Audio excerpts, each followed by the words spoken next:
Hello, everyone. My name is Shireen, and I welcome all of you on behalf of Peace Vigil, the peace education organization that is bringing to you today's program. Is there a relationship between neoliberalism and the anti-Sikh pogrom of 1984 in India? Peace Vigil works to end hate and bigotry so that a more peaceful society is achieved. We do this with the help of trainings, storytelling, drama, songs, lectures, and conversations. To travel towards our aim of ending prejudice and the violence that it prompts, we study the causes. Today's program seeks to understand if there is any relationship between neoliberal economics and the 1984 anti-Sikh violence. Once again, we dedicate this program to all the families who lost their loved ones in the 1984 pogrom and all those people who were displaced as a result of the violence. For those of us who need a little more clarification about neoliberal economics, it is characterized by trade liberalization, deregulation of financial markets, and the shift away from state welfare provisions. In other words, internally speaking, it means disinvestment from basic services like health and education, and instead letting private sector take control of these areas. Internationally, it means less regulation in international trade. The idea is that the free market will take care of everything, both domestically and internationally. In reality, of course, there is no free market. The ones who benefit are the ones who have money. It has also been referred to as free market fundamentalism. I would like to introduce Professor Jagmohan Singh and Swami Dosani. Professor Singh is an activist who comes from the revolutionary tradition of his uncle, Bhagat Singh. While I can talk about the many things he has done so that the dream of his uncle and his friends can come true, which is an India free of exploitation and injustice, I will only mention a few in relation to the subject of today's program. One is that Professor Jagmohan Singh specifically works in villages, which, as we know, are the very basic cells of India. To work on improving the lives of peasants, whether through his work as an engineer to make farming easier, or as a political activist in the panchayats, or in establishing schools and libraries, show his commitment to the most marginalized sections of the society. The peasants are the first to be destroyed by neoliberal policies, of which the 3 new farm bills are part, and which have been strongly opposed by farmers, and Dr. Jagmohan Singh has joined those farmers in the many protests that have happened in India. Professor Singh was also part of the investigative team of the People's Union for Democratic Rights and People's Union for Civil Liberties, PUDR and PUCL, for the 1984 Delhi massacre of Sikhs. Once again, this program is dedicated to all the families who lost their loved ones in the 1984 violence against the Sikhs and all the people who were displaced as a result of the violence. It is the findings of this team that Dr. Singh was part of that he will discuss with us today. It is also my immense pleasure to introduce Swami Dosani of Peace Vigil, whose work on the impact of economic policies on the lives of the so-called common people has made him a celebrated activist of economic justice internationally.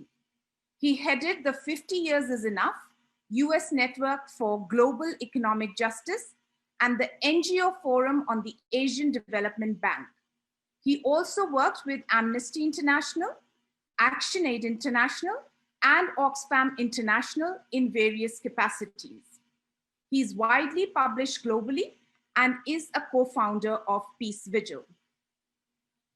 Before I call upon Peace Vigil volunteer Shine Kapoor to relate to us her memory of 1984, followed by a conversation between Professor Singh and Samir, I would like to play for you the announcement of Indira Gandhi's assassination in 1984 by the BBC. So it's an announcement of Indira Gandhi's assassination in 1984 by the BBC. Please do listen carefully.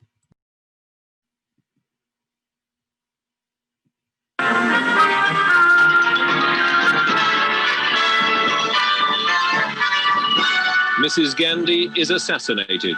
Her son takes over.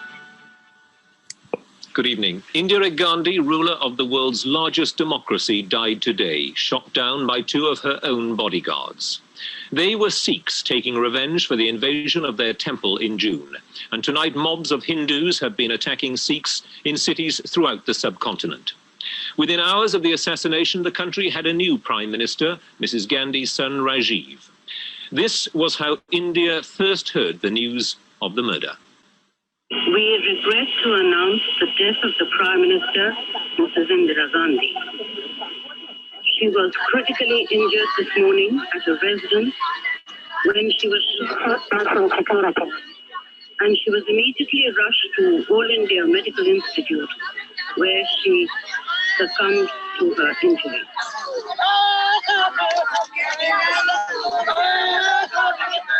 9 hours later, Rajiv Gandhi was being sworn in as Prime Minister, just 39 years old, a former airline pilot thrust into politics when his brother was killed. He's never held a cabinet post. He now has to hold the party and the country together. But already tonight, the tensions between the majority Hindus and the Sikh community are spilling over into violence. Buses have been burned and Sikhs attacked, and many have gone into hiding.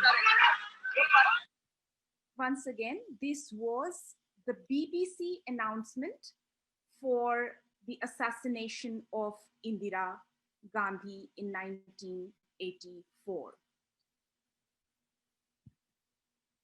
As a peace educator, it troubles me on various fronts the way this announcement was made. There's much to be alarmed about in this announcement of the BBC. But the foremost for me as a peace educator is the insistence that the assassination and the violence was because of religious differences. I will speak about this later in the program, and Sami Dosani as a peace educator will also have things to say about it, I'm sure. But for now, I call upon Peace Vigil volunteer Shine Kapoor to relate to us her memory of 1984. Shine, you're welcome, and please go ahead. Yes, I'm going to mute myself. Thank you. So basically, this is not, I don't remember what happened because, but my mom told me like the incident that she encountered. So I was born in 1984, and in that year, on October 31st, Indian Prime Minister Indira Gandhi was assassinated by two of her bodyguards. These bodyguards were Sikh. What followed was a massacre of Sikhs in Delhi and surrounding areas. While the official death figure was put at 3,350, the civil rights groups estimate that up to 17,000 innocent people were ruthlessly killed. I was only a few months old, but I was unfortunately caught in the violent act. I have no memory of it, of course, but the story of how my parents and I were stuck in the violence against the Sikh community is a part of my life. The incident took place sometime between November 1st and November 4th, 1984. My parents and me were traveling from Faridabad to our hometown in Delhi. For reference, our family is not Sikh. We were on a bus. My mother was sitting on the window seat, holding me, while my dad sat next to us. It must have been less than 5 minutes into the journey on the bus that the bus was stopped by a mob. The mob was looking for whoever they could identify as a Sikh. The bus was crowded and there were 3 identifiable Sikh men, perhaps in turban, on the bus.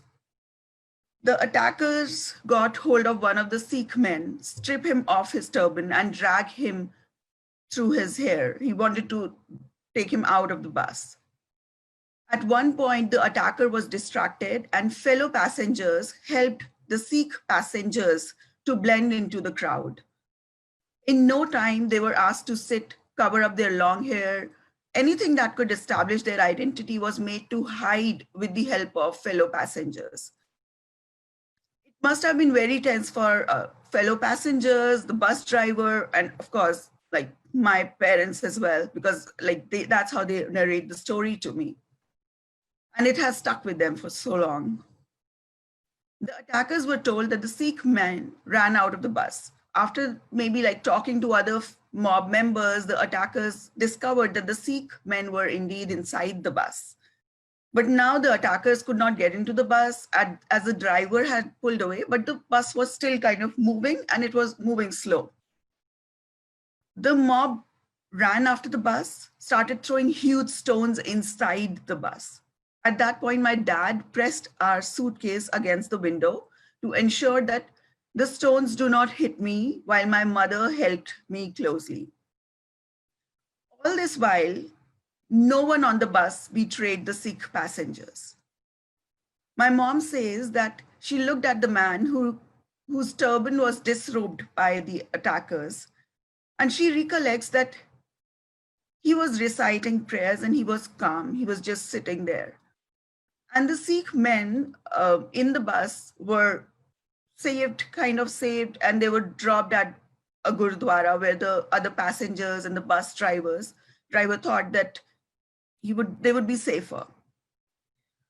So I narrated this story to you because as a volunteer of Peace Vigil, I'm keen to understand how people react to violence, what impact violence has on people, and how long these impacts last. As I mentioned earlier, I was only a few months old. My family is not Sikh, yet we were caught up in the terrible violence that had happened. Despite the dangers we were in, along with the other in the bus, no one betrayed the Sikh passengers. I can only hope that Sikh men who were trapped in the situation in the bus were dropped off near Gurdwara and they were safe. The impact on all of the Sikh families and like on people who encountered the violence and those who were displaced is not something like we can imagine. But as a family who was caught up in the violence, it was a terrible experience, and it prompts me to try and learn more about violence and peace.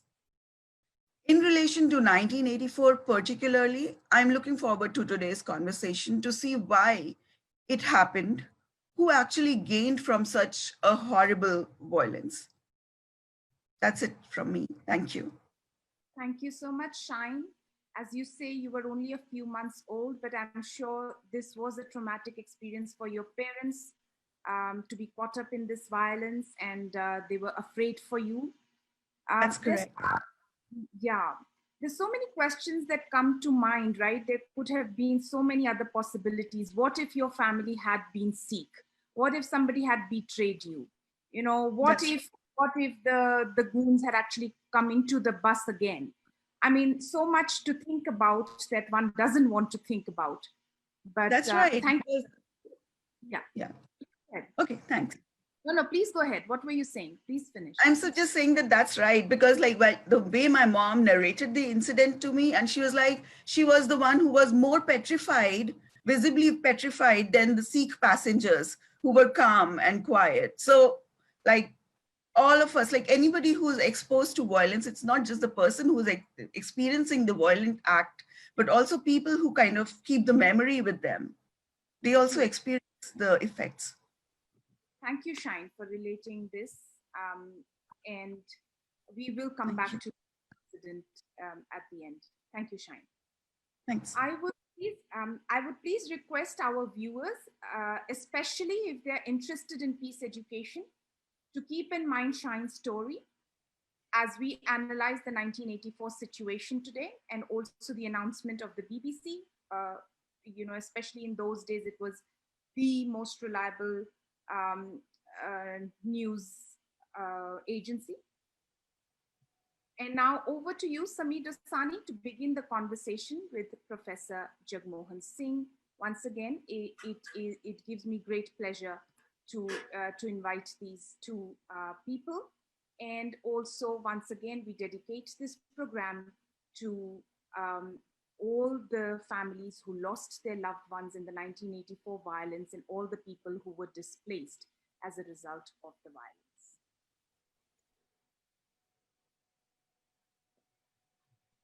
Thank you, Shireen. And thank you, Dr. Jagmohanji, for again making yourself very kindly available for these discussions.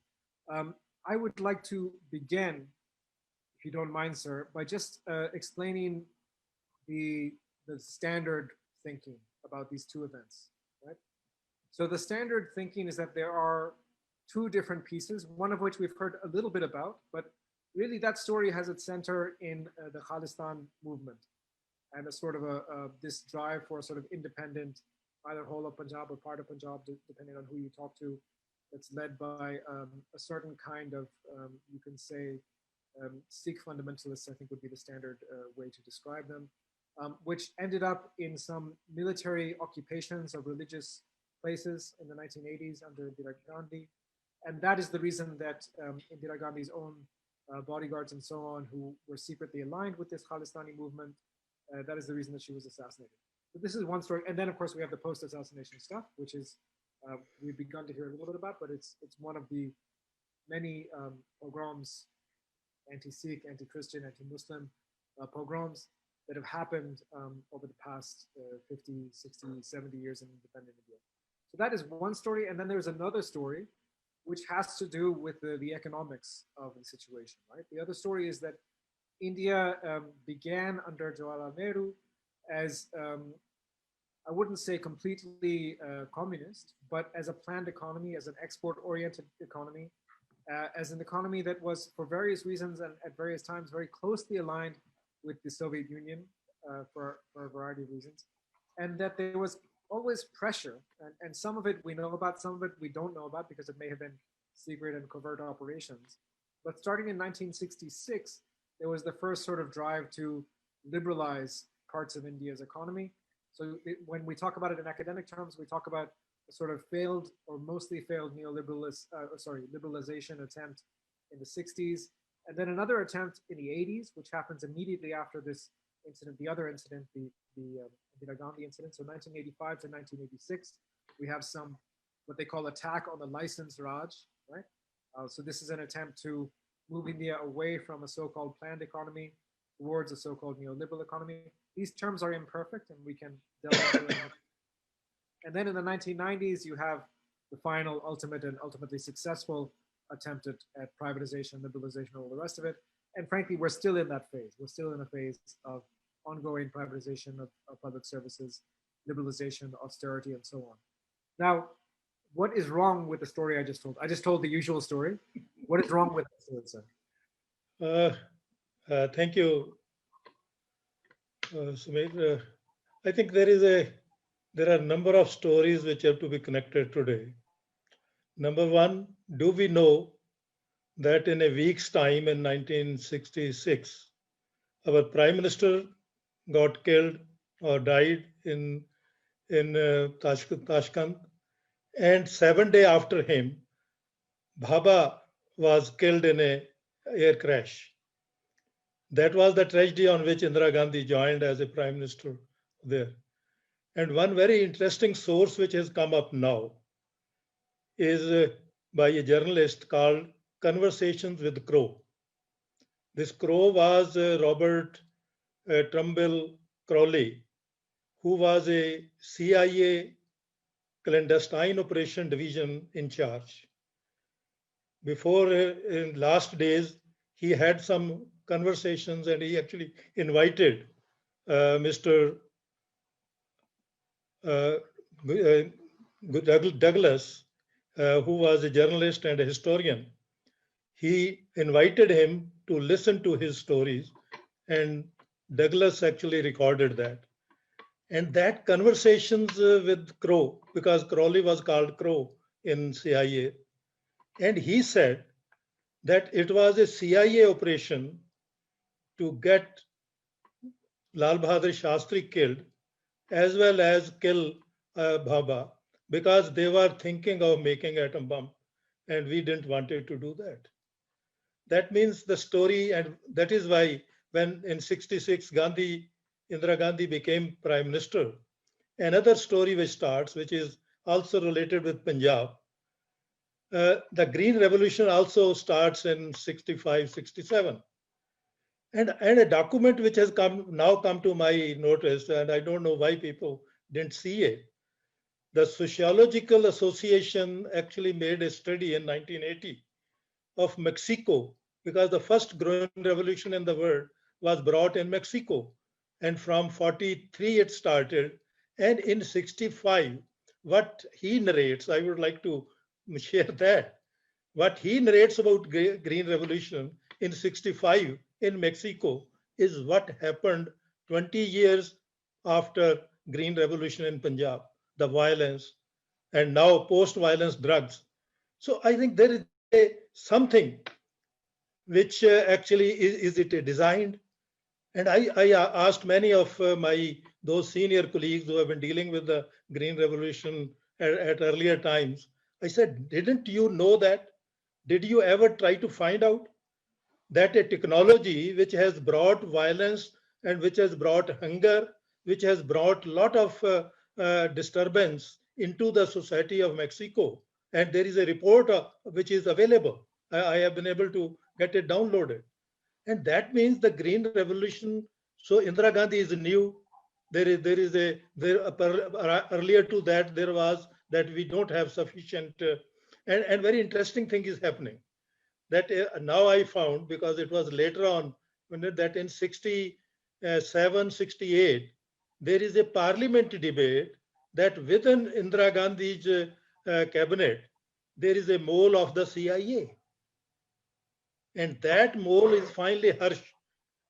Harsh named Morarji Desai, that he got, but Morarji Desai tried to wash it out in American court, but he failed.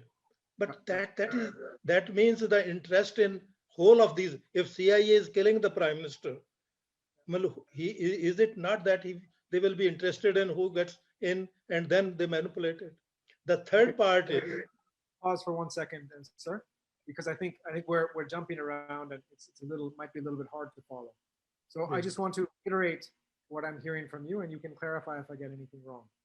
So first of all, we have Norman Borlaug, who in 1959-ish, 1959, 1960, he writes his books, and he's a US, and he's very openly aligned with US corporate power and so on. He writes his books explaining what is the Green Revolution. And because Mexico effectively at that point is almost a colony of the United States in many ways after the Spanish-American War of 1898. So the first place that these Green Revolution policies are practiced is in Mexico, right? So, or are put forward. Now, what were those policies? Those policies are essentially what we still have today under industrial agriculture. So we have large land holdings. We have the attempt to buy land by corporate agriculture. That's one piece of it. Another piece of it is monocropping. So you grow only one crop. Traditionally in all of our societies, whether it's traditionally in Punjab or Bengal or Indonesia, you never grow one crop all the time on the same land. It's never going, the crop is going to die. And also, and ideally you would grow the crop with several crops together. So this is monocropping. This is also the heavy use of oil-based, petroleum-based fertilizers, as well as chemical pesticides. But in those days, nowadays, we can talk about the dangers of pesticides and glyphosate and all these kind of things. In those days, the real issue was the oil, the petrochemical fertilizer that was replacing the cow dung, right? So you had this, before you would have this cyclical model where the animal would give some waste products, and those waste products are your fertilizer. Now you have someone selling at a much cheaper rate. They're selling a chemical fertilizer that also, in the short term, it makes the plants look really amazing. So it's a temptation to grow this. In the long term, of course, it kills the soil, it kills the plants, it kills everything. So this is the Green Revolution. I've written long papers on the Green Revolution that I can link to maybe in the notes after we do this. But that's the summary of the Green Revolution. Now you're saying that that led to a problem both in Mexico and in Punjab. Please explain a little bit more about what is the problem it led to in Punjab. That is because one other component is heavily mechanizing it. Of course. In Punjab, at one time, in a village, there were more than 200 tractors. So heavily industrialization, removing people from that agricultural labor, and that brought poverty in it. And then there was violence was there in Mexico in 65. So similarly, when I say that in Punjab, the Green Revolution started green, it started becoming yellow in few years because the gains were not coming, and then it turned into red.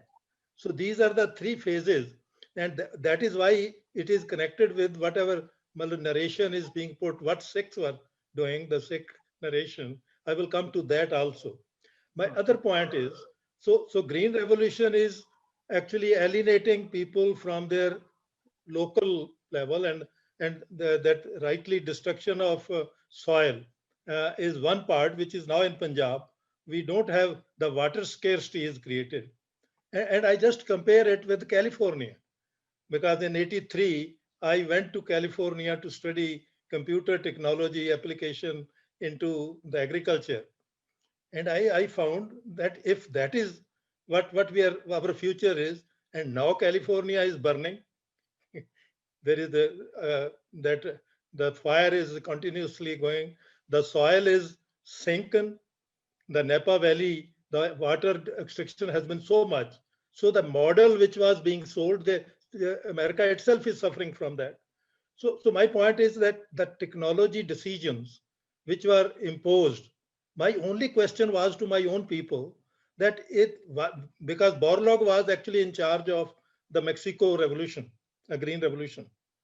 He was there and he brings it there, and nobody has asked that report, the report which sociological department, that what sociological changes or the interpersonal relation changes are taking place because of this technology and health and other things. So that's my point, that to take it, that when Indira Gandhi started, she also was given advice to have the Green Revolution. So because though your prime minister is killed, if that CIA, I don't think they will just make a bluff of that, because if CIA was involved, and there is a whole story how Lal Bahadur Shastri got killed through his cook, and Bhabha was there was a bomb planted in his, and they wanted that, we didn't wanted that aeroplane to be exploded over a city. It was better to be on the mountains, so there may be few sheep may killed. That's what Crow is saying. So my point is that this is one part which has been happening in Latin America. If we take Latin American, that you introduce technologies not to solve the problems of the people, but you have more distortion in the society, and that distortions give rise to inequalities, give rise to, so that was my first point, to just make it that it is not abruptly that things have gone led that way. Now, second part is that in 1971, Bangladesh war takes place. Very important, because, and that you rightly said that there was more support from Russia coming, because Russia was interested because of Afghanistan and other things. But America was always taking a very important because Pakistan was being handled by, and there is a lot of documents on that also.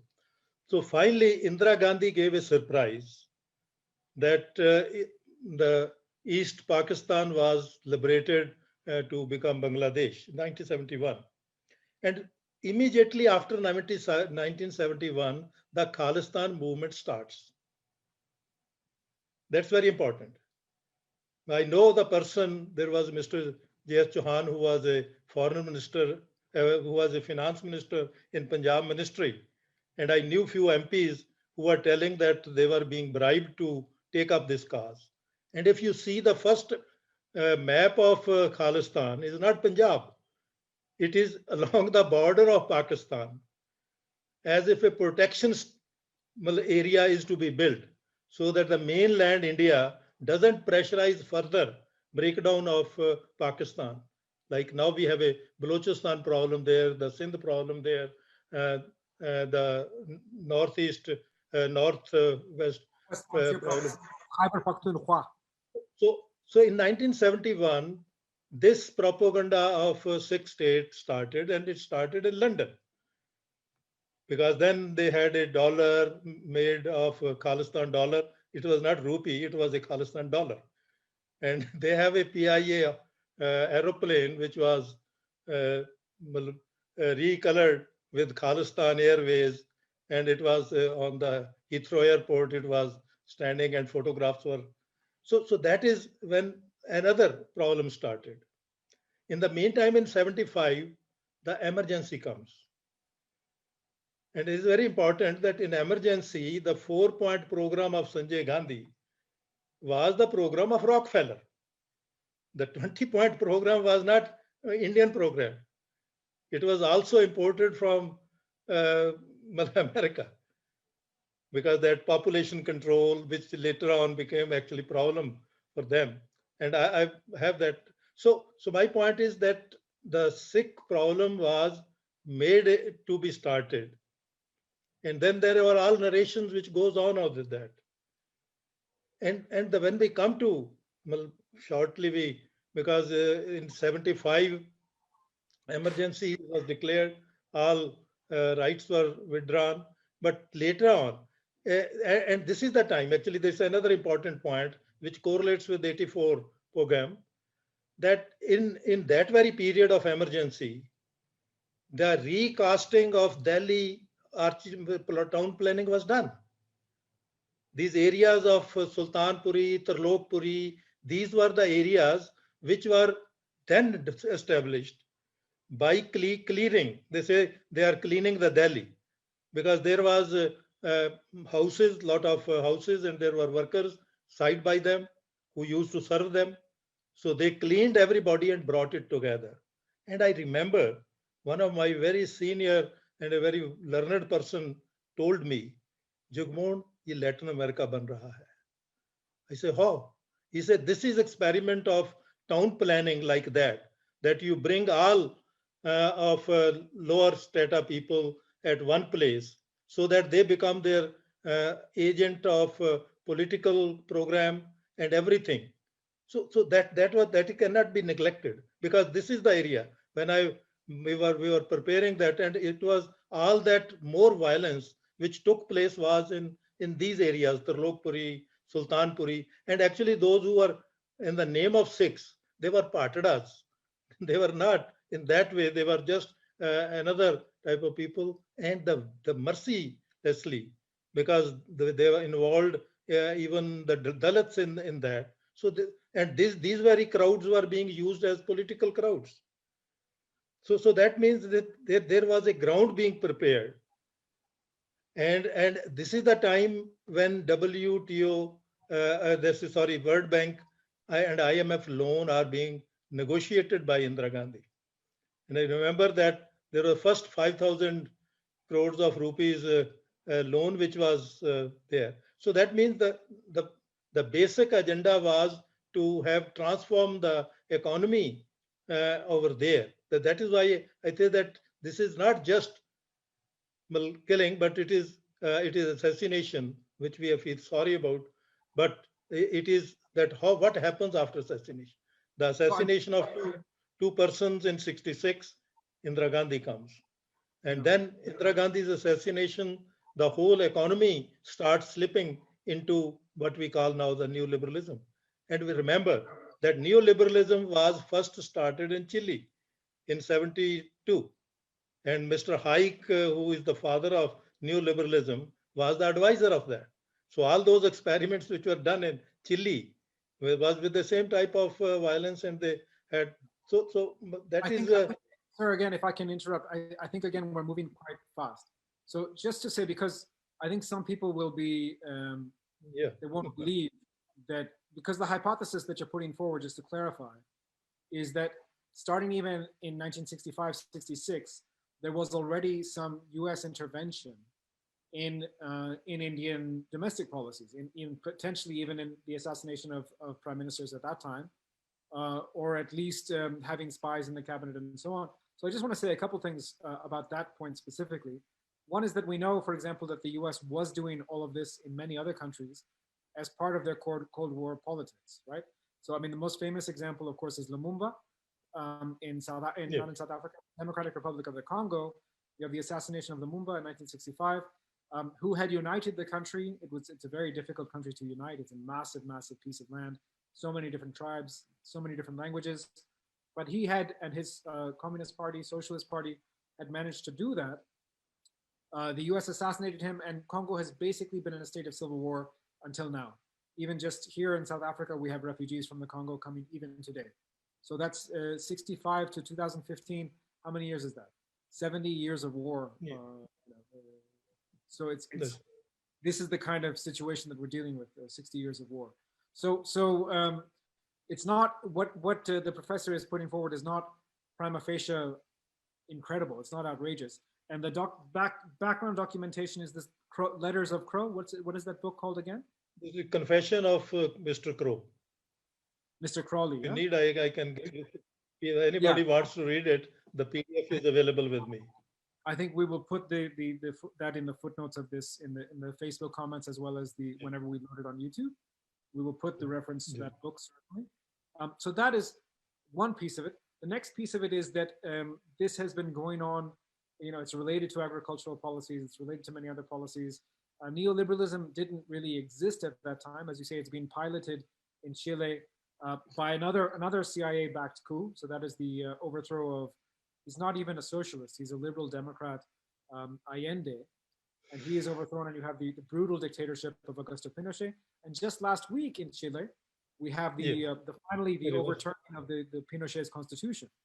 So these are events that still very much resonate, right? Okay, so we have that.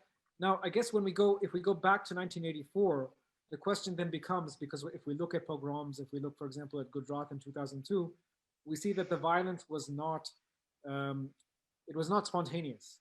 It is made to look spontaneous. So in other words, people are already prepared. People have already been told that this will happen, and they must, be prepared with gas cylinders to ignite and all kinds of things. Do you think something similar was at work in 1984, or was that really a spontaneous? Yeah, that is what I have a report which we prepared at that time, who are the guilty. The PDF of that is available, and it could also be available. So it is the most of the affected area is Tirlokpuri, Mangolpuri, and Sultanpuri. The mobs were led by the local Congress politicians and hoodlums of that locality. These areas, it will be recalled, were set up in the urban resettlement drive initiated by the Congress and have been active support bases for the Congress. These areas have also, in the recent past, provided the Congress rallies in the city substantially numerical support. In other words, there exists in such areas an established organization network through which masses are mobilized for demonstration, and ostensibly the popular support. A veteran politician based in Delhi put it in very crisply when he said that these resettlement colonies are the keeps of the Congress, Rakhel. So that is where the whole area, because the rest of the things like our earlier Shine was telling, that people were actually supporting. Well, we were more worried about that it may not backfire in Punjab, because if it becomes it becomes as if in Punjab as a Hindu-Muslim problem, then it could be much more devastating. Maybe we lost less in 47, but it may be much larger loss. So we immediately, and we translated it in a week time in Punjabi and distributed. And then it came to our notice that even those local Congress peoples were trying to melt it on that type of basis. So that emotionalism which is there, and this was whole, like burning with tires and all that things, how that whole thing was, and there was a particular size of rods which cannot be built in just 1 minute. That means there was already there.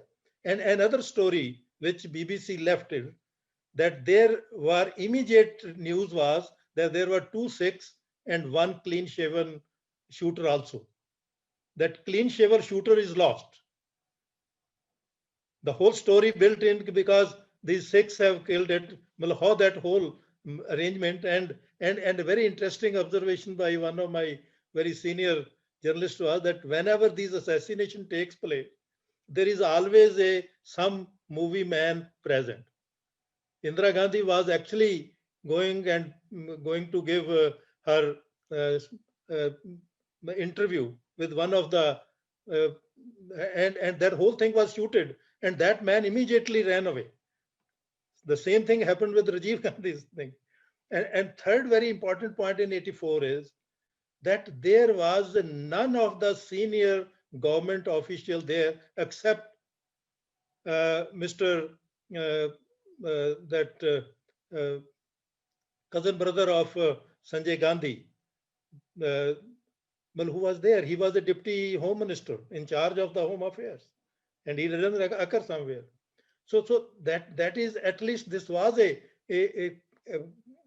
program, so that, and then the whole narration was built, because prior to that, if we take it from 71 to 84, the whole of the violence which is taking place, and there are few other pieces which we also connected. I will tell you my personal story, which may be interesting, that our chief secretary of Punjab became I.C. Puri.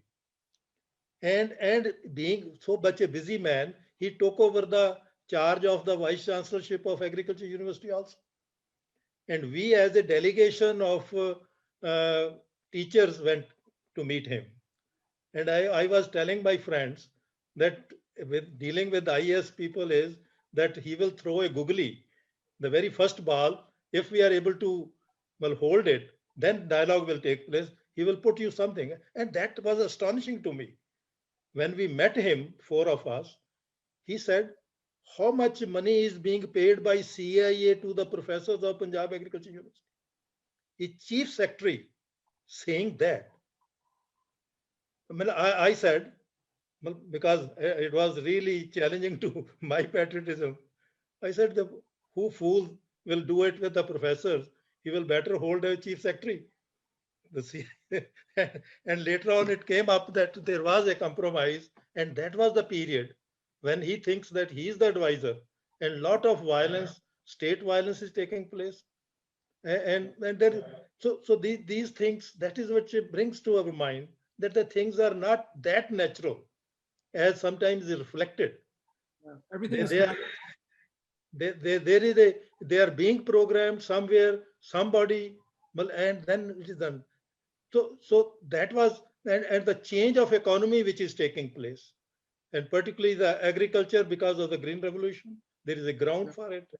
And that is why I say that Mexico report will also be put, I have a PDF copy of that also, that what happened in an earlier period, and all those, what was causing the violence within the society. So just blaming the people for violence is that how this, and if they have experience, and when it is coming here, there was no such, and 71 became a more important factor to further carry out those type of activities, so that there is a, and that is what my contention is. I want to digress a little bit, if I may, and just talk a little bit about why. So again, for a skeptic, if I wasn't believing what you're saying, I would say, look, is the United States, is the world one of the world superpower? This time we're talking about a bipolar world with the US and the Soviet Union being the two superpowers. Are they really going to expend so much time and energy and pay so many bribes and so on to really orchestrate all these kind of things, right?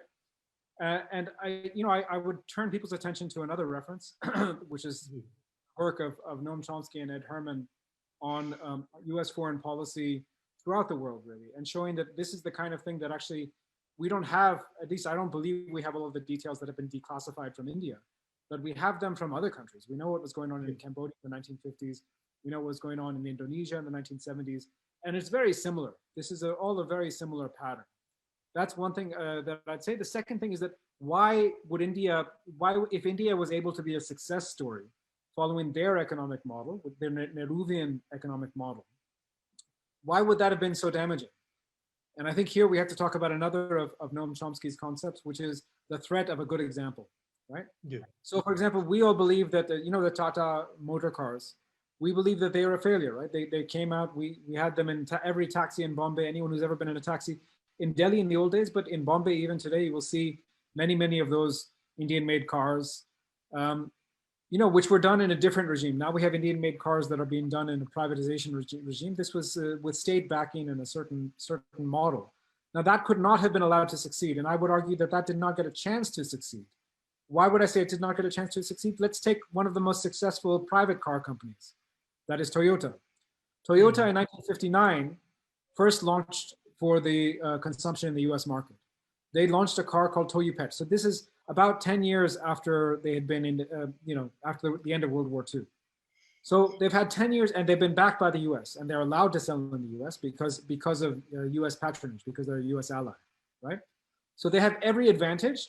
And still in 1959, they launched this car that I bet no one on this call, or even on my Facebook audience, unless Rick Rowden is listening, no one will have heard of it. It's called Toyupet, right? Toyupet was an attempt to sell to this market. It failed so miserably, it had to be recalled. Now, from that date, 1959, until when it's actually able to sell in the US market, is another 20 years. 1979, you have the cars like the Corolla and so on coming out. So that's 30 years of industrialization. And you compare that with what happened in India, only really starts that process in the 1960s. So it would have come to fruition in the 1990s. You would have actually had good models coming in the 1940s, 90s, you would have been competitive and so on. But before that, you have this privatization push, you have the end of this policy effectively happens in the 1980s. It's destroyed before it can succeed. Why should it not succeed? Because if India can do it, then almost anyone can do it, right? This is the thread of a good example. It's another reason why some of this may have been happening. Anything you'd like to add to that, Professor?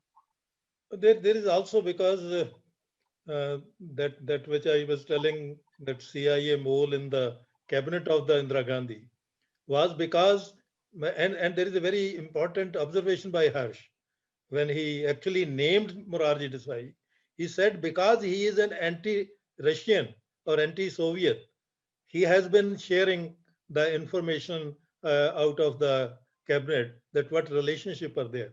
So one was that. The second was that I don't think that at that time they were interested in really transforming India. But like I had a observation, and this is now what we are having, the same problem is now there, because it was advised by the Ford Foundation advisor, Mr. Parker, who was in our university, that if we want people to use more of fertilizer and insecticides, give them an assured price. The minimum support price was actually to increase that use of that consumption. And that was so much. Now they talk you are giving subsidy. They will subsidize their own farmers, but will not allow Indian government to help their farming communities. So and they know it. So whatever you're saying is, I don't think they were interested in developing it as a model, but is creating a weakness in the society so that it becomes dependent. And it was interesting that even in 62 China war, now the papers have been released that Nehru was begging support of America. We came and supported. Now we are again supporting against China. It is their foreign policy in which sometimes you become, and I will put a very that up to Lal Bahadur Shastri, we were in a process of decolonizing those forces which are actually holding up the potential of India was being released. This is the period of when you have all heavy industry, all kind of aeroplane building, all those public sector was also coming up, and Lal Bahadur Shastri was one who would have carried it further. So even there is some maybe because after that the recolonization process starts. Like we had a very interesting paper, RSS, one of the ideologue, Nana Sahab's letter is there, which actually wanted this type of violence to take place in '84, and that was being circulated. So it is the forces which are now destabilizing Indian content, and instead of solving the problem, it is increasing the problem. That is why I think that whatever those policies which are to be implemented, starting from Chile being that was experimental, and that is now being further, and it's very interesting another observation that in '86 we have first another education policy, and now I find that was the start of accepting neoliberalism concerns in education sector. And now in 2020, we have an education policy which totally surrender it to privatization and destroy its own structure. Though they talk about past structure, but it is basically destroying the structure. So my argument is that we understand we have to like our understanding will bring the peace. So we have to not just go by narrations, because there is these days narrative economics is very important, behavioral economics. So we have to delineate into it that what really was happening, and we sometimes forget about it. That is why when I correlated that the Sikh problem was as a reaction to the Bangladesh formation. Well, I have all the documents. I knew those people, and we were actually fighting against them in Punjab at that time also. And in '75, actually, we came up as a Democrat Right Association in '78 in a post with the understanding that these things are going bad. Because even emergency, there is another angle which has not been explored, that there was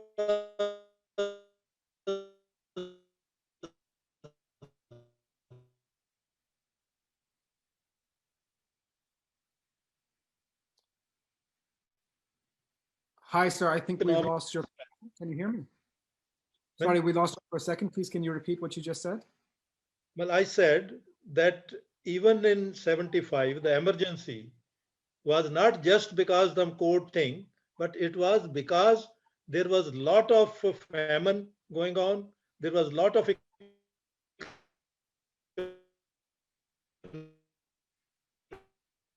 yeah.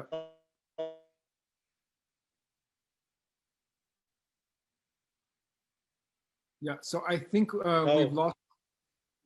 lost you a little bit again. I'm just going to I'm going to say a couple things. One is, if you are listening on Facebook, if you're listening on the Zoom, please do type in any questions you may have. We're soon going to turn to your questions. I just wanted to sort of underline what you're saying. So what you're saying is that, listen, there probably were, shall we call them hidden dark forces at work in this assassination and elsewhere in terms of pushing the privatization policies, pushing the liberalization policies. pushing green revolution policies. This is explicitly what the US government was trying to do. This is explicitly what their foreign policy was all about. So it's not surprising that they used some of their foreign policy tools like the CIA to do that. So, but they would never have been able to do that in the way that they did if people were inquiring, if people were questioning the narratives they were given, right? So even now, I find most people, when they think of 1984, they just think of Khalistan, and they don't really know much about the Khalistani movement. I mean, like it's not a very well understood phenomenon. Like no one has actually studied it that much. So as opposed to, you know, when you have something like 9/11 or something like that, suddenly everyone becomes an expert on jihadis. But no one really seemed to take interest into the Sikh separatist movements after 1984. Well, I mean, why would that be the case? So there are things that don't make any sense to me when we talk about 1984 as a narrative. And the way that you are portraying it, maybe that makes a little bit more sense. I have to look into the details to see exactly where these forces may have been at work. But the point for us as peace educators is, if one is aware, one is less likely to scapegoat.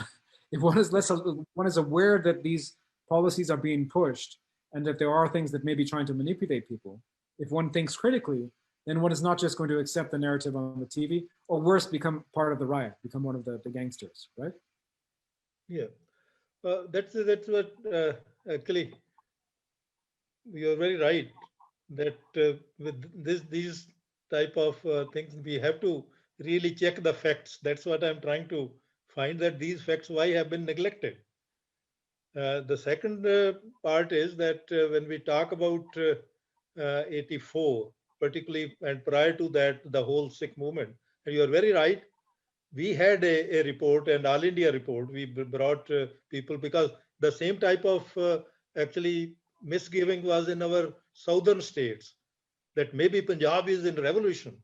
We said nothing is happening. It's a common man who is being killed by both sides. I had actually a debate with a dialogue with Amnesty International, because Ayan was their secretary and he happened to be working with one of the person who was from the ancestral village of in London. So I said that, why don't you ask these people who are private armed gangs to give you at least a assurance that they will honor the human rights of the common man? He said, we don't have the story. We have only the state. I said that I will send you, because then I collected all those vernacular statements of these people, and it will be astonishing that one full page of our local Punjabi paper was where they will claim that we have killed this girl because she was of a different caste, and the group will take with that. I said, this is what is happening. So they did help it out and brought that one. So I think that and then we had that report that could also be available, is available with me, that people fight back. Like Sheen was telling, that it was the common man who were actually protecting. Our Punjabi second edition, we added some 20 stories, how the Sikhs were being protected by non-Sikhs, because Sikhs cannot protect Sikhs. Even our now that Supreme Court Fulka tells that how his family was protected, and after I put that, and it was published in my name, the comment came with the 2 days that you are Deshdrohi. Because I said yes, because I have told the truth and have saved the situation in Punjab so that misunderstanding is not given. So that point is that the proper information is shared, makes people more prepared for the peace. Just listening to the stories, we have to go, and that way, well, we prepared that. I was there, and actually I visited all those camps and those places also. We listened to that with this PUCL, PUDR. So we could, and that the only thing was that whatever is now known, let us put together. And that is, justice never comes, because there is always interested parties which will try to suppress it. But in that suppression, the whole damage is being done. So you're right that people right to know is a very important thing.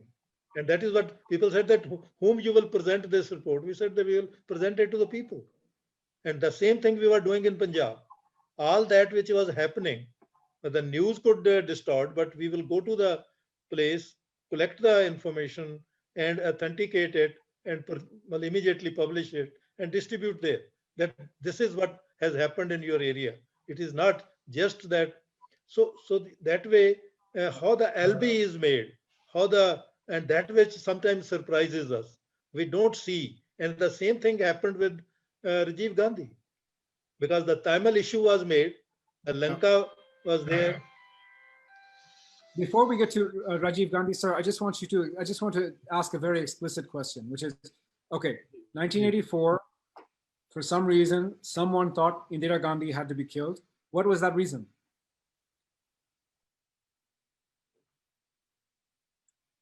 Oh, sorry, sir, you're on mute. I think you're on mute. That was also a part of the story, and I will tell you a personal experience of that. Because my mother was very disturbed with all what was happening in Punjab. She remembered what happened in 1947, and she was working with the villages with all her bad health. I will carry her to places. She will talk to the young people. She will appeal to them that to be true to my brothers, you have to be together, because they were three different people, but one voice came in Club Zindabad. So that type of things were there. This is your And mother, she, who is the younger sister of Shahid Bhagat Singh. Bhagat Singh, yes. And she was very critical of our then Chief Minister, Darbara Singh, because Darbara Singh was the person who participated in the 1947 violence in Jalandhar. So she had heard our stories, and she said, this man, what would he do good for Punjab? And that is when the violence also increased. The Bhindranwala was made into a hero by the state itself, and there are a lot of things happened. We don't go into that. But when she was discussing that, a sadhu person was moving around. He said, I want to talk to you personally. She said, come to me, I'm open. And he said, he started explaining, no, it doesn't happen. It is that yin and zen, where one fish eats the other. And well, I responded, I say, you are seeing the ground from the top of the Qutub Minar. You don't see people. We see the blood here. And you say that they will fight with each other and they will clean the things. Well, this was his. And later on, I said that this circle, which virtually killed somebody. And after Indira Gandhi's assassination, he came. He was a Sikh man. But he said, BBG, you said very right. That this whole violence which was initiated, which was not, we thought we are controlling. Actually, it was not within our own control. We could choose a better commander of forces. Well, there was some, so that means even at that point, the thinking was that you put Akalis at the bad. This was a local politics, a bad politics, which virtually people paid price with. In Punjab, people paid price with. A lot of young men were virtually who lost their lives. A lot of people, there's a post that trauma which has been taking place. But somebody can use this.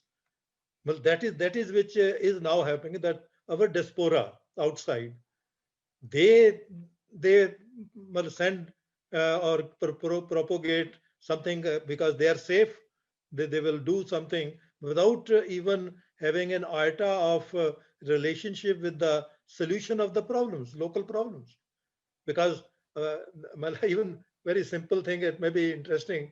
My father, he was a just simple but a very hardworking farmer in the village. And he found that a Dalit boy has started tying this yellow turban. He said, what has happened to you? He says, yeah, I'm joining these liberators. He said that you are fool. Your situation will not change because you will remain the same. Don't be this was a common man's. Yes. So common forces are for peace, but somewhere these type of things which they are introduced, and the BBC News itself, now I realize, was also biased with a particular function. Yeah, That they is found that they had a story before it was in India, it was in Britain. It's quite remarkable. It's quite remarkable. But just to return, so we understand what you've described, in Punjab is what, those of us who visited Gujarat after 2002 is what we've seen. What others saw at the time of the Babri Masjid demolition is what we always see. So that's interesting, and we can definitely go more into that. But I want to again go to what is the political forces, right? So why did Indira Gandhi? Because if I read the Wikipedia entry, for example, it says that the liberalization policies were already begun under Indira Gandhi, and that Rajiv Gandhi just continued those. And it just so happens that the act, went to Parliament in 1985. It's just a coincidence, because Indira Gandhi went to in 1985. That's what the Wikipedia entry makes it seem. Actually, they were the economic distress which was created at that time, because neoliberalism worked through debt. That is to be understood, that at present, even our Prime Minister says you take debt. He is not ready to support, and that is what Hayek says, that you keep people busy with the little bit of food in their house. Well, is his own words. Hayek's word. Sorry, this is Friedrich Hayek of the Austrian school, a very discredited school of economics, but that was one of the founders of what we're today calling neoliberalism. Neoliberalism. That's so. So when this is that, instead of mobilizing people to solve their problems, they are being made dependent. Internationally, now I have another point, that why I say neoliberalism started, because the father of neoliberalism is Narasimha Rao. The way Narasimha Rao became Prime Minister, and the way it also came that he is trading bag full of money, the MPs, to keep himself for 5 years there. And as soon as he takes over, and neoliberalism agenda by Manmohan Singh and Narasimha Rao is started, the Babri Masjid is also started by Narasimha Rao. That means this is a cover, a religious bigotry is a cover for their own agenda to be carried further, so that people, and I always remember Bhagat Singh read one book by Charles Dickens, Pickwick Paper, and it's very interesting. One line is there that these politicians are those who are actually flying the kites, and when people are busy in looking at that festival, they actually pickpocket their pockets. So that means that the diversionary force. And why Narasimha Rao? They said that he is a very educated man, but finally, he was who established the situation which was built prior to that. My question is, like, more import. Rajiv Gandhi had so much import and power of that was they use the term, the balance of economics or balance of finances, that you must export to have import over there. And when you have more import, then your finance is left with nothing. And then you have to beg to the international, and that is how the dependence is created. And I remember then the first loan was negotiated with the World Bank by Indira Gandhi. I wrote a very small piece in Punjabi. What astonished me is that two strong ministers were changed, and then negotiation took place, because those strong ministers were not for the loan. But this is how, and this is where I was when I read Naomi Klein's book, The Shock Doctrine. I said that she didn't study India, because the same shock doctrine, because it is, if we take Lal Bahadur Shastri's assassination, let it now with those support we can say Indira Gandhi's assassination, then Rajiv Gandhi's assassination. So there is a continuous turmoil at the political level involving people more emotionally and at the same time making such decisions. And that other book, which is very interesting, is The Confessions of an Economic Hitman. How you go and make the governments take decisions which is not in their interest. And that is what is happening now, because the education policy which is now coming, and there is a $1 million loan which World Bank has shown them. And they said this will include our advisory services. That means it's not the loan. You have to have their advisory services also. And what those advisory services will be, how would they, if somebody sitting in Geneva, will be able to give the solution to India's problems? So this particularly Babri Masjid and Narasimha Rao's relationship, and then following all kind of corruption which also were there, and then World Bank comes up with a international covenant against corruption. I said this is because they know that our money which is being given to will not solve the problems. So shift it to that actually it is not solving your problem because there is a corruption in your society. That is another narration which is being generated so that people are aiming and fueling corruption at the same time. So if I can just take a step back, and I just want to remind our listeners, those who were part of our discussions, both in Hindi and English, on colonialism. And I think that, if we look at the colonial economic system, it's largely about gaining access, European powers gaining access to resources, right? What I call commodification, other people just call it theft, right? Stealing. And in order to do that, you need to divide and rule, right? You need to have some people who are, so you can see this period, this narrative that we're hearing, and I would urge everyone to do their own research and come to their own conclusions. But based on Professor Jagmohan Singh's research, what he's saying is that there is an attempt to do two things. One is to divide and rule itself. This is a continuation from the days of the Hindu Mahasabha. We've talked about that on other podcasts as well, going back even all the way to post-1857 times. So we can listen to the history of Bhagat Singh's family. It also talks about the dangers of that kind of communalism. So it definitely, that is part of this narrative as a distractionary force, right? That is always, we want you to look there, look at the other, look at the, whoever it is, the Dalit, the Brahmin, the Muslim, the Bengali, the South Indian, whoever it is, doesn't matter who the target is of the day, but as long as you look there, you won't look here. It's a magician trick, a conjurer's trick. You keep your eye on this and we'll take this, which is, and this is what it's all about. This is the money, this is the land, this is the resources, this is the education system, this is the health system. So I guess for us at Peace Vigil, what we're saying is that this is not, they can only steal because we're distracted. Yeah. And if we don't allow ourselves to be distracted, then that continuation of colonialism cannot happen, or at least it will be slowed, right? Exactly. I'd like to again ask listeners to feel free to list any comments, questions, either in the Zoom chat or on Facebook. Sir, I wanted to take us now to, I had interrupted you earlier. You mentioned that these same forces seem to be at work at the time of, you went to Narasimha Rao, but just before Narasimha Rao, the assassination of Rajiv Gandhi.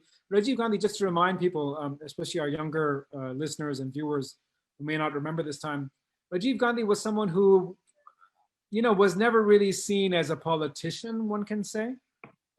He entered politics because his brother died in a plane crash.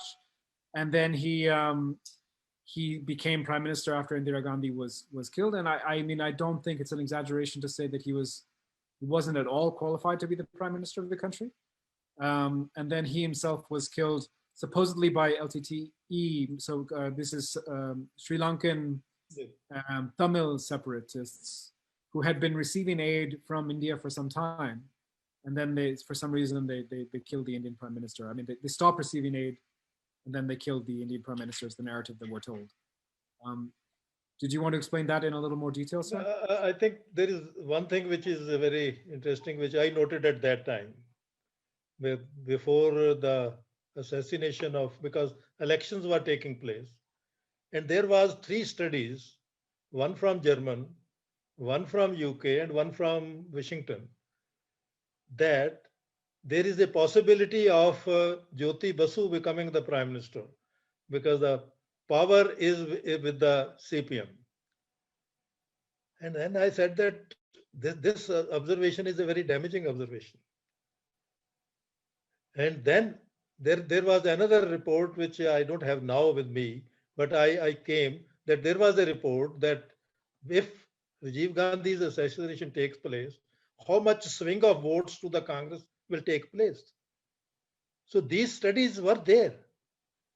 So that means it is not just natural that somebody out of ferocity comes and kills him. And there is again the same thing. When he is being assassinated, that the whole video is being shooted and that video goes out. That means somebody is behind who would like to assess it, that how successful their action was.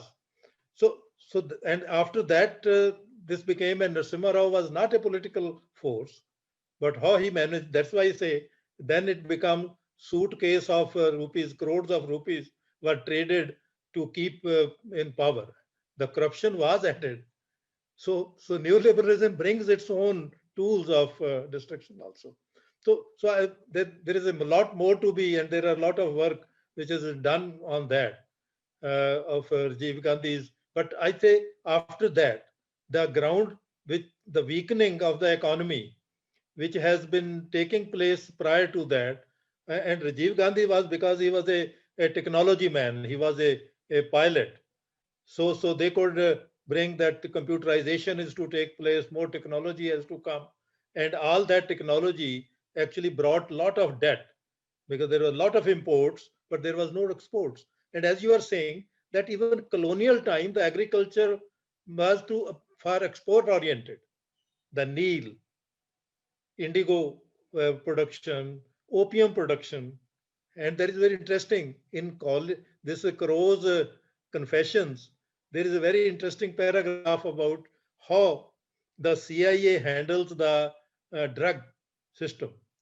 He say opium is being produced in Afghanistan, then it is taken to Colombia, and in Colombia it is refined, and this is where company makes money, and then it is brought to the whole of the Western. So that type of thing, and it is all in his confessions. I was wonderstruck because when another politician said it, that how interest virtually, because we are still struggling, and my observation is that under those very post colonies are still struggling to become sovereign, to take their own decisions.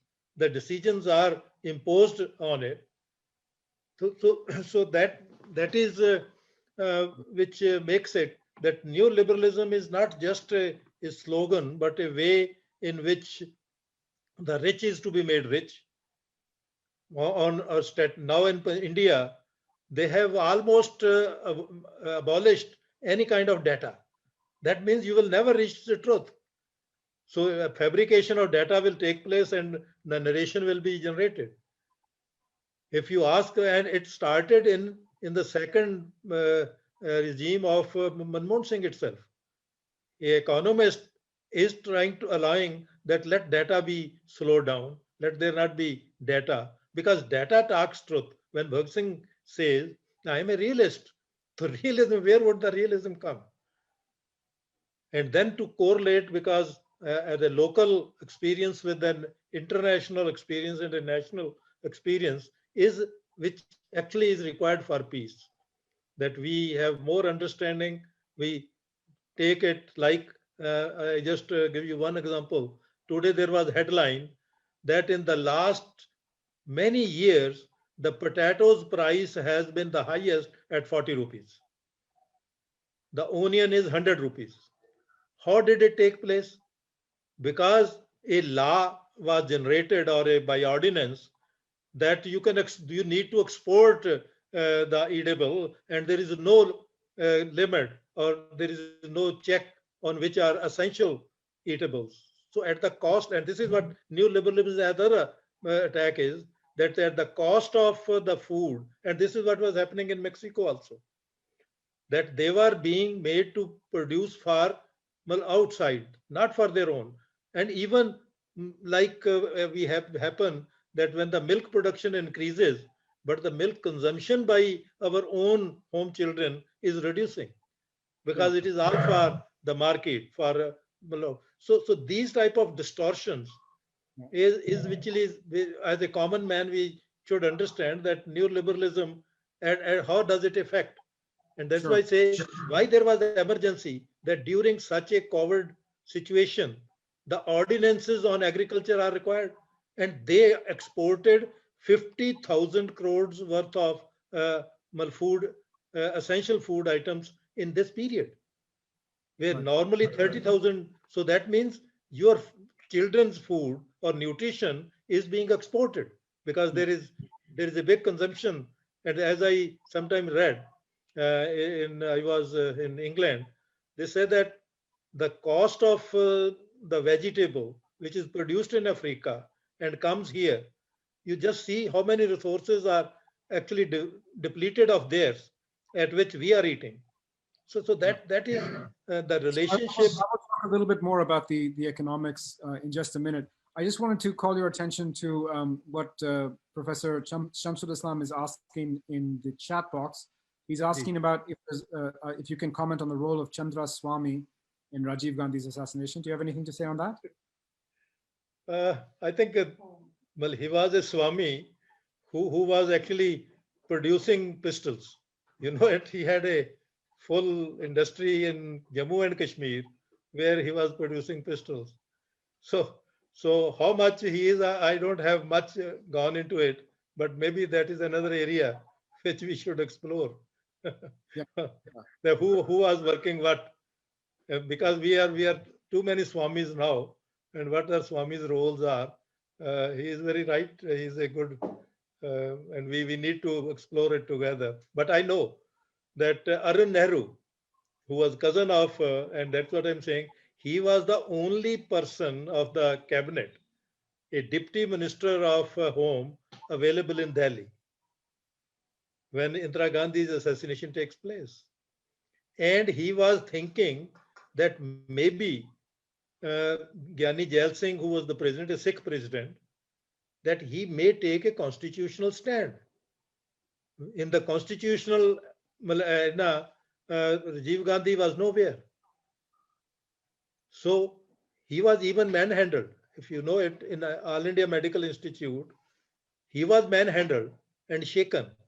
But Gyani said that I had already made up my mind that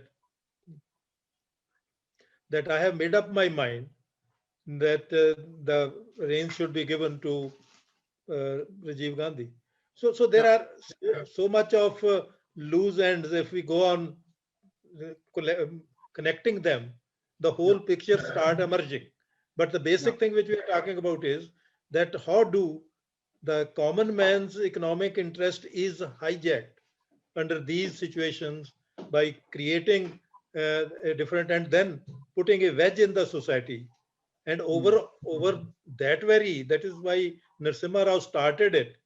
And it is now we are facing a kind of fascist attack on Indian democracy.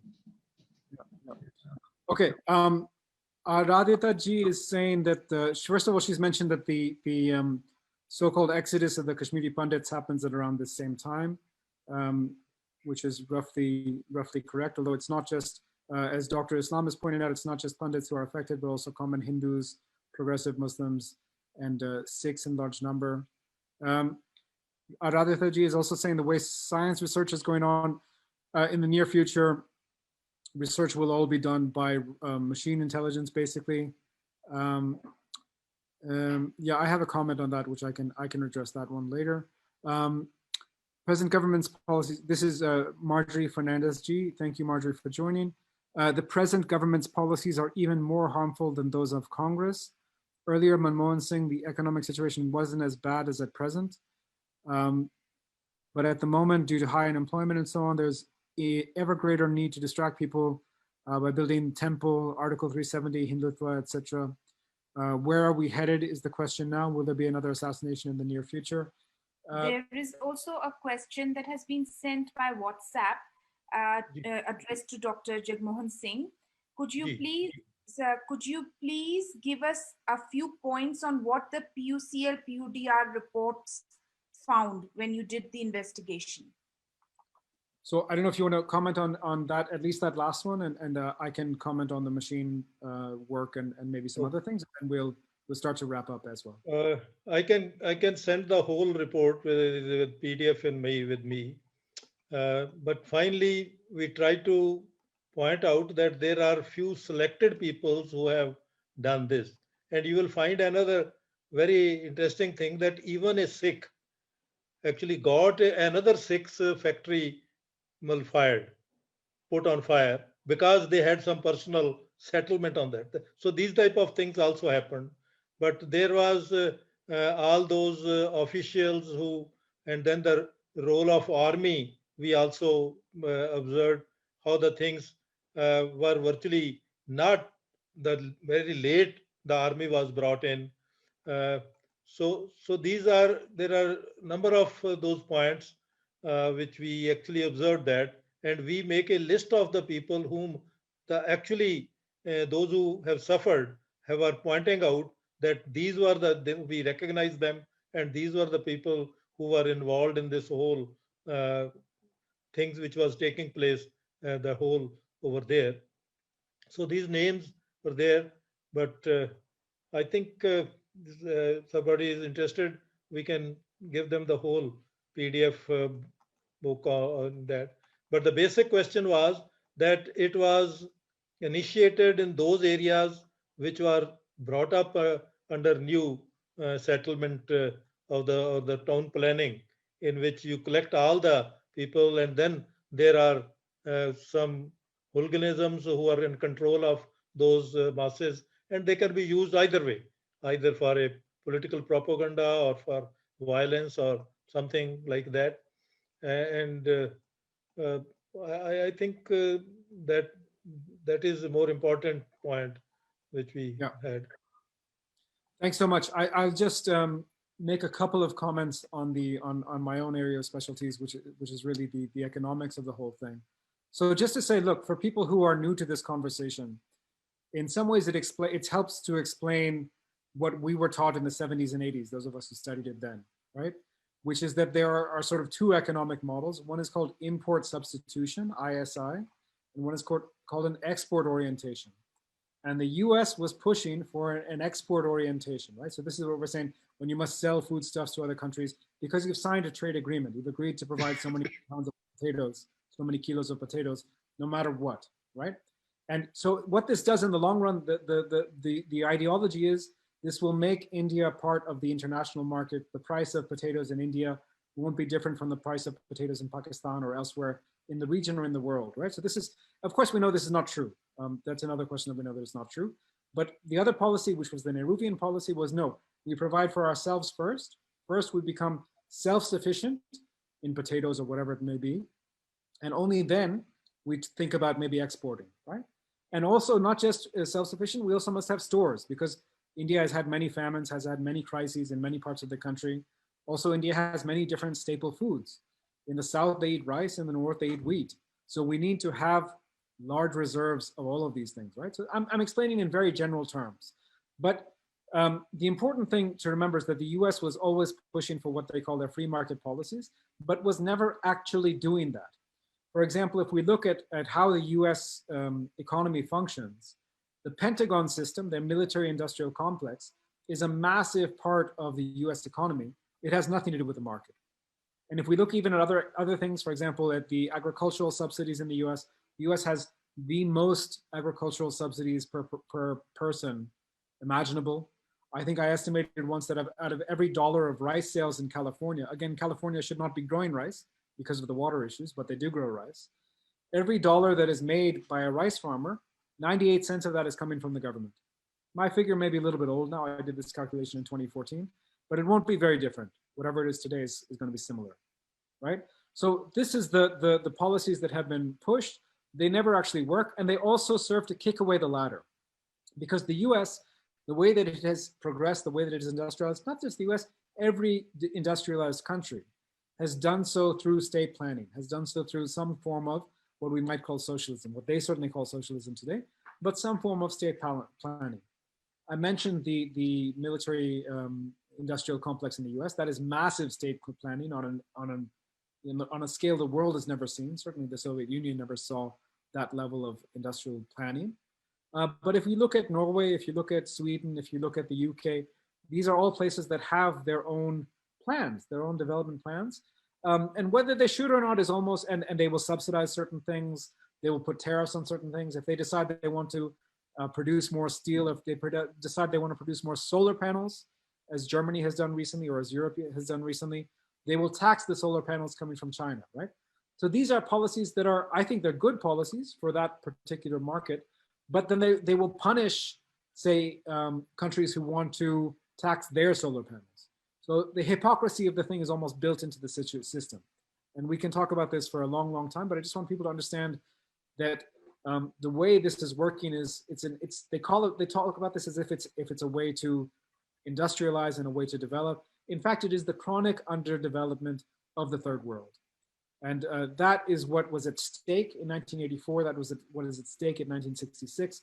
That is what was at stake in 1994 as well. And that is what is at stake today. So even when we're talking about these, the BJP and the Hindutva policies and so on, to some extent, I mean, these are very real policies, but to some extent they serve as a distraction away from the real game, which is in things like the national education policies, which is in things like the privatization of hospitals. My in-laws live in Gurgaon. We have seen private hospital after private hospital come in Gurgaon. These guys are making money, and we've seen our health services, which we used to get through public hospitals in very good rates, very good quality service for practically free. Now we have to pay an arm and a leg, and we don't get as good service. So that's a bit of the background on the economic side. I'd like to again thank Professor Jagmohan Singh for this conversation, and I'll turn it over to Shireen, who will take us towards the closure. Thank you so much, Dr. Singh and Samir. There's a lot of food for thought in this conversation, in this particular instance of violence, which is the 1984 pogrom against the Sikhs. I would like us to consider a few things from what Dr. Singh told us. Is that the whole concept of spontaneous violence has to be challenged. It actually does not happen. As peace educators, you will find that, in our experience, it actually does not happen spontaneously. We have seen in riot after riot, or so-called riots, they are mostly directed against a particular community. They're not really riots. They're massacres, they're pogroms. But we have seen again and again in many parts of the world, but because we are talking about India particularly, we have seen that the violence does not happen spontaneously. Dr. Singh informed us how a certain size of a metal rod was used in the anti-Sikh pogrom. And that size of the rod, and the fact that many people had that same rod, many of the perpetrators of the violence had the same kind of rod, makes us think, where did this suddenly come from? Obviously, these things don't suddenly come. Or the use of gas bombs in Gujarat. How did people suddenly manufacture them within a few minutes? So that concept of spontaneous violence has to be challenged. The second thing, which is part of this, is that why does violence happen in certain areas more than others? In the case of 1984, as Dr. Singh pointed out, there is the possibility that these new areas, the new colonies as they were called, were established so that a political base is formed. And that's where the violence actually started, and then it spread to other parts of Delhi. In other so-called riots, we find all over India that people come from outside to perpetrate this violence. So, whether you see it in the recent violence in Delhi, which we all know, a lot of the outsiders came, or you see in other communal riots as well, many people are called from outside. They somehow just appear on the horizon, and they are killing and maiming people. In the case of the Babri Mosque demolition also, you will find that truckloads of people arrived in Ayodhya to demolish the mosque. They were not the local people of Ayodhya. I mean, of course, there are always some locals, but most of the people came from outside. And like Dr. Singh said, there will always be some opportunists. You know, you want to settle a business issue with somebody in the market, or your neighbor you have an issue with. So there will be some people who will take advantage of the situation, who are locals, but most of the people who are the perpetrators of violence come from outside. Then the next point I'd like to add is the role of the police and the army. Dr. Singh touched upon that, but it's very important that we understand that it is actually in the power of the police and the army and the administration in general to stop violence from spreading, to arrest the perpetrators, to put an end to what starts. One of the people who has talked about it is Harsh Mandar, who has said that when he was a very young administrative officer, he was able to stop communal violence from happening. He has told the media that, even as a young officer, it was in his power to call the army and stop the violence. So actually administrators have this power, but often they don't use. Police has the power, but it often sides with the perpetrators. And so the role of the police and the army and the administration has to be studied. And now, in terms of the long-term impacts, I would like to call upon Shine, if she is still there. Shine, if you're still there, I'd like to call upon Shine to tell us a little bit about what she thinks is the long-term impact. Is there any conversation that happens in the family now? And I know you are not from a Sikh family, but does this have any impact on you, on your family? What happened in 1984?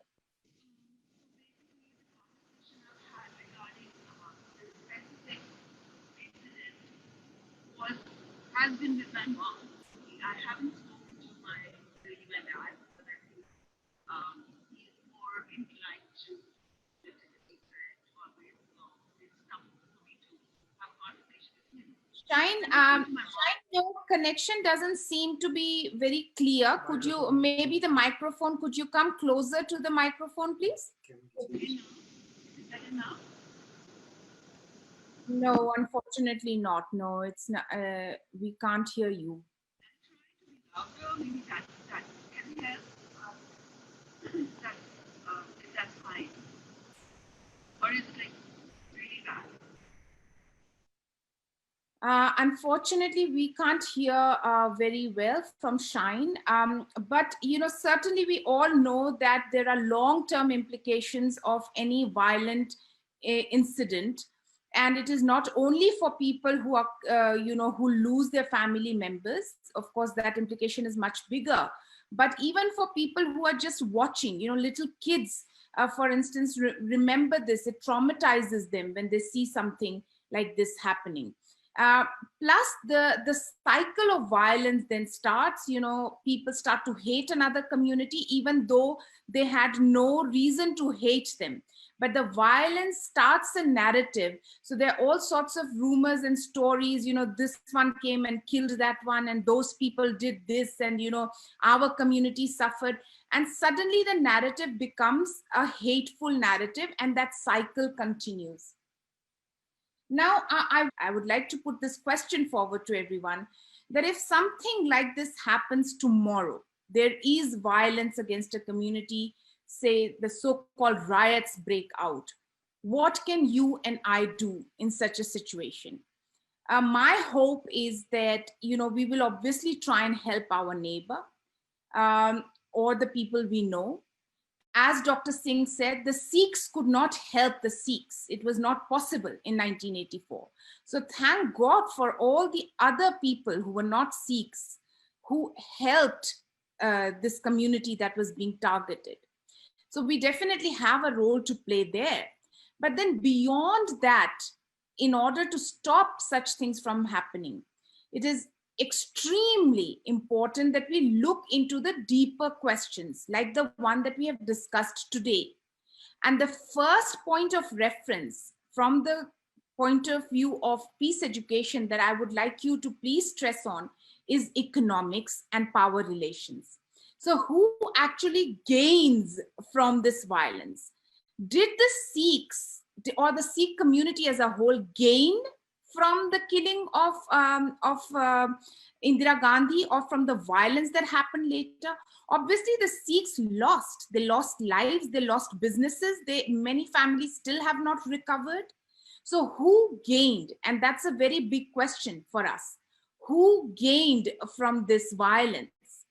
And when we study how the neoliberal economic policy started to come in, we will find that certain people did gain from this assassination and from the violence that followed.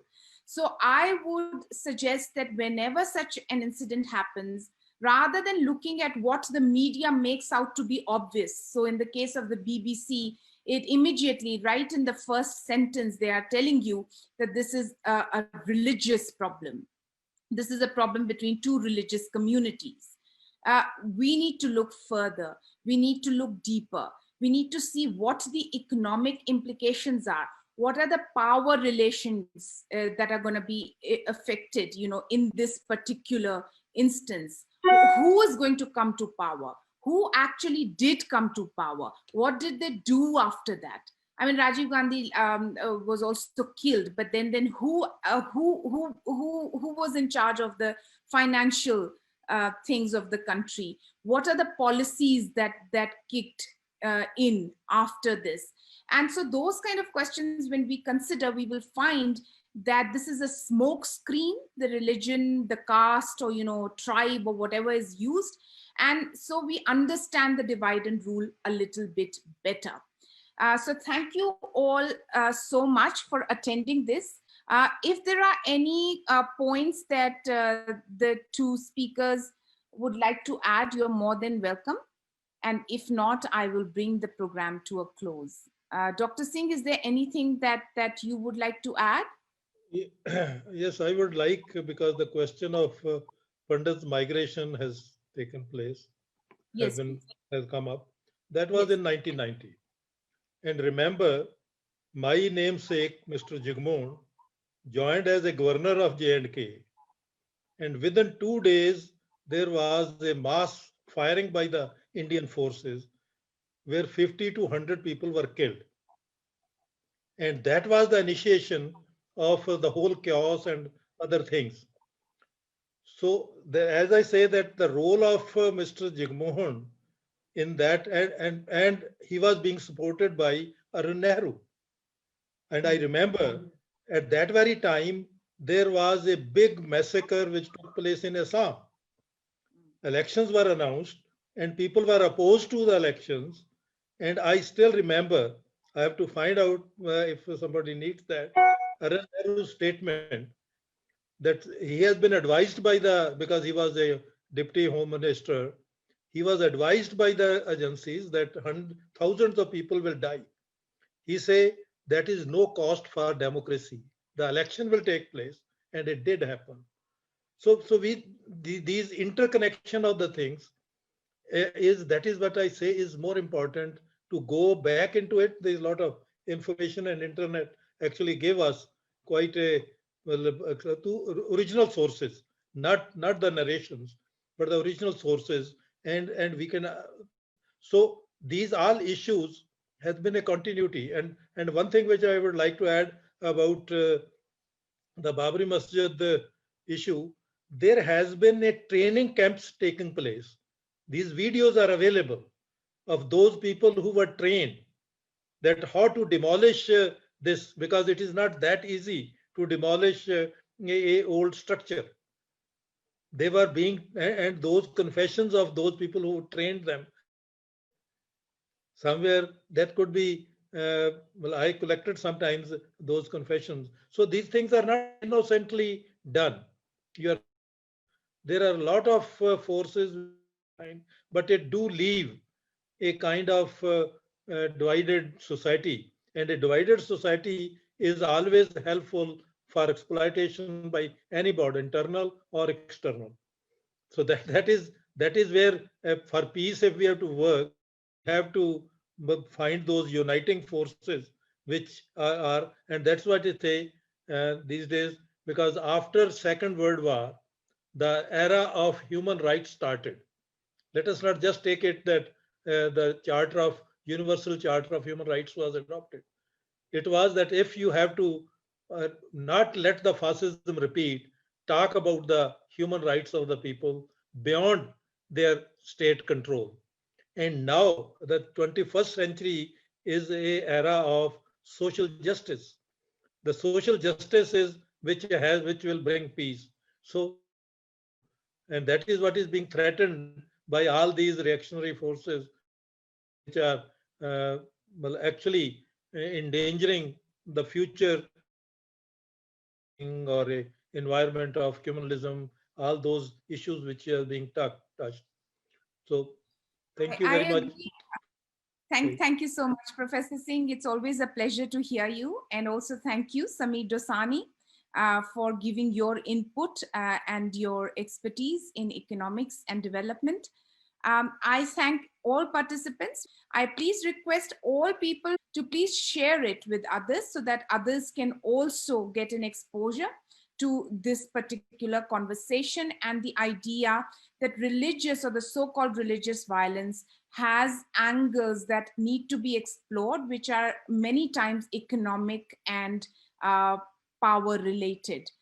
It is a fallacy, it is false thinking to believe that violence happens because religious communities cannot live together and that they have animosity against each other or that they are two separate people, because that is not the case. And you will learn more about this in a webinar 2 weeks from now with Professor Harbans Mukhia, who will bring to light how communalism actually started in India. It is not until the 18th century that we have the first communal riot in India. Before that, which is next weekend, we are going to be talking about Muslims against partition with Professor Shamsul Islam, who, as many people would know, has done extensive work on communalism in India. I thank you once again for the time you put in today's program. I appeal to you to subscribe to our Peace Vigil channel if you have not done so. And please stay in touch. If you have not signed up for our newsletters, please do tell others also, your friends, to sign up so that you get regular updates on our program. And let us also keep in memory the people who were lost to the 1984 violence and why that happened, so that we can prevent such violence from happening again. I wish you peace. Thank you.